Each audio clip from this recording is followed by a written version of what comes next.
నమస్కారాలు. ఈరోజు సంక్రాంతి సందర్భంగా ఈరోజు అన్ని ప్రాంతాల్లో గుళ్ళల్లో కూడా అందరూ కూడా కుటుంబాలతోటి సంతోషంగా ఉండాలని చెప్పేసి ఈరోజు అన్నీ కూడా ప్రార్థనలు చేయటం అన్ని కార్యక్రమాలు జరుగుతూ ఉన్నాయి. దాని ఉద్దేశపూర్వకంగా ఇక్కడ కమ్మపాలెం సంబంధించిన మన అప్పాయిగుంటలో ఆంజనేయ స్వామి విగ్రహం దగ్గర తెప్పోత్సవం పెట్టుకోవటం, తెప్పోత్సవంలో ఎంతోమంది భక్తులు కూడా ఈరోజు స్వామివారి రామ సీత అదేవిధంగా ఆంజనేయ స్వామిని కూడా ఊరేగింపుతోటి తెప్పోత్సవం చేయటం చాలా సంతోషమైన విషయం. ఎప్పుడు కూడా ఒక ఆనవాయితీ ప్రకారంగా ఇక్కడ తెప్పోత్సవ కార్యక్రమాలు చేసుకొని ఎంతోమంది భక్తులు కూడా రావటం కూడా మనం ఇదివరకు కూడా వచ్చాం. ఇదివరకు కూడా నేను కూడా వచ్చా, ఇప్పుడు కూడా నేను కూడా రావటం, ఈరోజు ఈ గుళ్ళో ప్రార్థనలో నేను కూడా పాల్పంచుకోవటం నాకు కూడా చాలా సంతోషంగా ఉంది. ఏదైనా కూడా భగవంతుడి ఆశీస్సులు అందరికీ ఉండాలి. ఏదైనా ఈ కొత్త సంవత్సరంలో అంతా మంచి జరగాలని చెప్పేసి ఆ భగవంతుని కోరుకుంటా ఉన్నా. ఈ రోజుల్లో ఉండే ఈ సైకో ప్రభుత్వం పోవాలి. ఖచ్చితంగా తెలుగుదేశం పార్టీ ఒక సమర్థవంతమైన నాయకుడు చంద్రబాబు నాయుడు గారి ప్రభుత్వం రావాలి. వస్తేనే ప్రజలు కూడా సంతోషంగా ఉండే పరిస్థితులు వస్తాయి.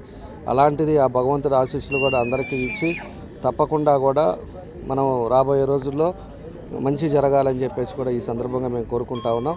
కాబట్టి ప్రతి కుటుంబంలో కూడా వాళ్ళు చేసే వృత్తుల్లో కూడా అందరూ కూడా ముందుకు రావాలి, అందరూ కూడా ఆరోగ్యవంతంగా ఉండాలని చెప్పేసి ఈ సందర్భంగా ఆ భగవాన్ని కోరుకుంటూ ఈరోజు ఈ కార్యక్రమానికి నేను కూడా పాల్పంచుకున్నందుకు ఇక్కడ ఉండే మన వాళ్ళంతా కూడా ఎంతో చక్కగా ఆర్గనైజ్ చేసిన వాళ్ళ కమిటీ వాళ్ళకి అందరికి కూడా మనస్ఫూర్తిగా నా అభినందనలు తెలియజేస్తూ సెలవు తీసుకుంటున్నాను. జిల్లాలో టీడీపీ పరిస్థితి చాలా బాగుందండి. ఎందుకంటే అందరం కూడా యూనిటీగా పనిచేస్తున్నాం. అందరం కూడా ఎక్కడా కూడా ఒకరికి గ్యాపులు లేకుండా ఏ ఇష్యూ ఉన్నా కూడా అందరం కూర్చొని మనస్ఫూర్తిగా అందరం కూడా మాట్లాడుకొని ఏం చేస్తే బాగుంటుందని ఒక నిర్ణయానికి వచ్చే మేము కార్యక్రమాలు చేస్తూ ఉన్నాం. ఆ విధంగా చేశాం కాబట్టి మనకి మహానాడు మనకి ఎప్పుడు చరిత్రలో జరగని విధంగా ఒంగోలులో జరిగింది. అదేవిధంగా యువగలం అదే పరిస్థితి. అదేవిధంగా రైతులు ఎవరైతే మనకి అమరావతి రైతులు కూడా పాదయాత్ర చేస్తే మన జిల్లాలోనే ప్రత్యేకంగా వాళ్ళకి అన్ని విధాలకు కూడా సహకరించి వాళ్ళకు కూడా అది కూడా సక్సెస్ చేసాం. అదేవిధంగా నిన్న కనిగిరిలో మీటింగ్ కూడా బాబు గారిది కూడా గ్రాండ్ సక్సెస్ చేసాం. ఎప్పుడు కూడా ఒక టీం వర్క్ చేసుకొని అందరం గెలవాలి, 12 నియోజకవర్గాలు గెలవాలనేదే మా ఉద్దేశం. తప్పకుండా ఒక మార్పు అనేది తీసుకురావాలి. ప్రజల్లో కూడా పూర్తిగా ఈరోజు మార్పు వచ్చింది. ఎందుకంటే ఈ సైకో ముఖ్యమంత్రి వచ్చిన తర్వాత నుంచి అన్ని విధాలుగా కూడా కూలివాడిని కానించి వ్యాపారస్తులు కానించి అన్ని రంగాలలో ఉద్యోగస్తులు కానీ అందరూ కూడా ఈరోజు అసంతృప్తిగా ఉన్నారు. ఎవరికి ఏం చేయకుండా అతను వ్యాపారం చేయడానికే ముఖ్యమంత్రి అయ్యాడు చెప్తే ప్రజల శ్రేయస్సు కోసం ముఖ్యమంత్రి అవ్వాలా. అలాంటి వ్యక్తిని ఈరోజు ఏదో పొరపాటున ఒక్కసారి అవకాశం అని చెప్పేసి ఇస్తే అతను ఈరోజు సర్వనాశనం చేశాడు ఈ రాష్ట్రాన్ని. అది కూడా ప్రజలు కూడా అంతా కూడా గమనించి ప్రజలు కూడా ఈరోజు చంద్రబాబు నాయుడు గారు రావాలి అనే ఉద్దేశంతో ప్రజలు ఉన్నారు.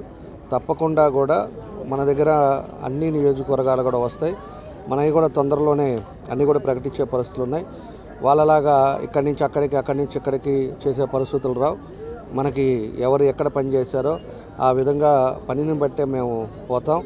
ఎందుకంటే అధికారంలో ఉండేటప్పుడు ప్రభుత్వం అధికారంలో ఉండేటప్పుడు మేము చేసిన పనులు ప్రజల్లోకి చెప్పుకోవాలి.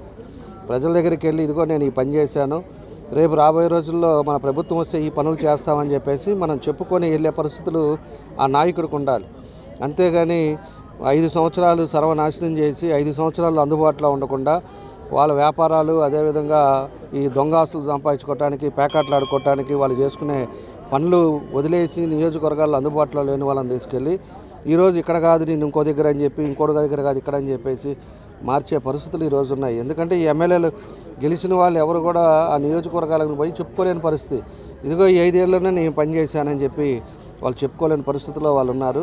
ఇది కూడా ప్రజలకు కూడా అర్థమైపోయింది. కాబట్టి వాళ్ళని ఇక్కడైతే బాగా అసంతృప్తి ఉందని చెప్పి ఇంకో దగ్గరికి పంపాలని చెప్పి ఆ ముఖ్యమంత్రి ఆడ కూర్చొని డ్రామాలు ఆడుతూ ఉన్నాడు. ఏది చేసినా ఎక్కడికి మార్చినా ఏం చేసినా ప్రజలైతే అన్నీ కూడా గమనించారు. కాబట్టి ప్రజలు కూడా తొందరలోనే తగిన రీతిలో బుద్ధి చెప్తారని చెప్పి కూడా ఈ సందర్భంగా మేము తెలియజేస్తా ఉన్నాం. ఎంపీ ఒక జిల్లాలో ఒక ఎమ్మెల్యే వైసీపీ నుంచి పార్టీలో చేస్తున్నారని చెప్పి ప్రచారం. అవన్నీ పార్టీ మాట్లాడుతుందండి. ఎవరెవరు పార్టీలోకి వచ్చేవాళ్ళు ఉన్నారా, ఎవరెవరు పోయేవాళ్ళు ఉన్నారా, ఇది ఎవరిని ఎట్లా చేస్తారా అనేది కూడా కొంత టైము, ఇంకొక వారం 10 రోజులు ఈ పండగ కాబట్టి అయిపోగానే ఎవరెవరు పార్టీలోకి వస్తున్నారు ఏందనేది కూడా అన్నీ కూడా అర్థమవుతుంది. దాన్ని ఎట్లా స్ట్రీమ్లైన్ చేయాలో పార్టీ ఒక నిర్ణయం తీసుకుంటుందని చెప్పి కూడా మేము తెలియజేస్తాం.